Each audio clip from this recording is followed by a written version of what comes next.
Last November, when Watch first approached the community with its affordable housing proposal on the former Sal's site, tempers flared as residents aired their concerns about parking, traffic, schools, and lower-income tenants. At the second community meeting last Thursday at First Parish Church, the tone of the discussion was more civil and constructive, although many of the same issues remain. Pleasure to see people have difference of opinions and not get into a shouting match. Peter Roth, an architect for the firm New Atlantic, worked with Watch to review all the community feedback, take input from a neighborhood redesign committee, and change the original proposal accordingly. I'd like to walk you through the plan changes referencing the original proposal and the revised plans. The rental property was reduced from 34 units to 32 and was shortened by 12 feet. 9 parking spaces have been added. The setbacks from Main Street have been increased and 8,000 square feet of green space has been added. Comparing the revised plans to similar projects in Belmont and Cambridge, Roth described the new plan as a very high-quality development, not the Section 8 welfare housing that some community members fear. Part of the plan is to set aside 70% of the apartments for existing Waltham residents. They would be carefully screened and would live under the supervision of a full-time building manager.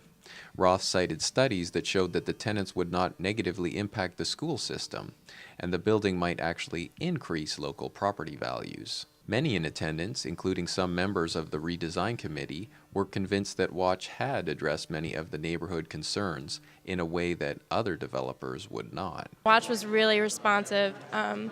Every time we had a concern, we've talked about parking, we talk about it for 2 hours each meeting because it was a huge issue. It would be good, I think, if the city could provide housing for low-income people. This is not a low-income project. Look at those rents.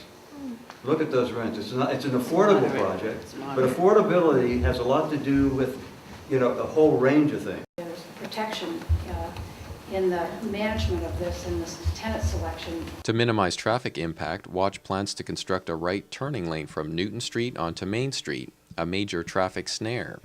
It presented statistics to show that a private commercial development on the site would cause much greater strain on congestion and parking than their own residential development. Some residents were unconvinced. If the development moves forward, they worry that Garden Crest overflow parking issues and the congestion on Main Street will only worsen. Are these people going to be on Pleasant Street, on Harris Street, on Townsend? You said you have 54 parking spaces. I figured out minimally you'd have to have 74. You have to have visitor parking. I think that this would be much more traffic. You just have many more cars there every day going in and out before a lot of people walk to those businesses. A bigger issue might be the proposal's size. Watch argued that the building would need sufficient scale to attract private equity investors and support a full-time property manager. But for residents, the facade and the density on the awkwardly zoned site remain deal breakers. So it's going to be one solid block, where before the building that was there prior to there was less than half that size. Still have a building that's 32 units on 29,000 square feet, which I'm having a difficulty with that. The only thing I can think of when I look at that is the size of the left field wall at Fenway Park. To put it in comparison, seriously, it's 32 feet high, and the wall at Fenway is 37. That's 180 feet long, and that's exactly what Fenway is. The meeting ran very late. Toward the end, several of the residents, as well as State Rep. Peter Katusian, raised a very important issue. If a private developer buys this, are they going to have any meetings?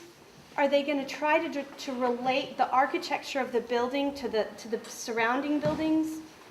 Would any of this process happen at all? It's not a simple zoning, it's not a simple usage, and it's something that we have to be careful of what could go if this is something that we decide is not appropriate for our property. We've heard people say they'd rather be engaged with Watch, have some input into the design, than deal with what the alternatives were. For now, Watch must clear some legal hurdles in its application to use Community Preservation Act funding to use the land.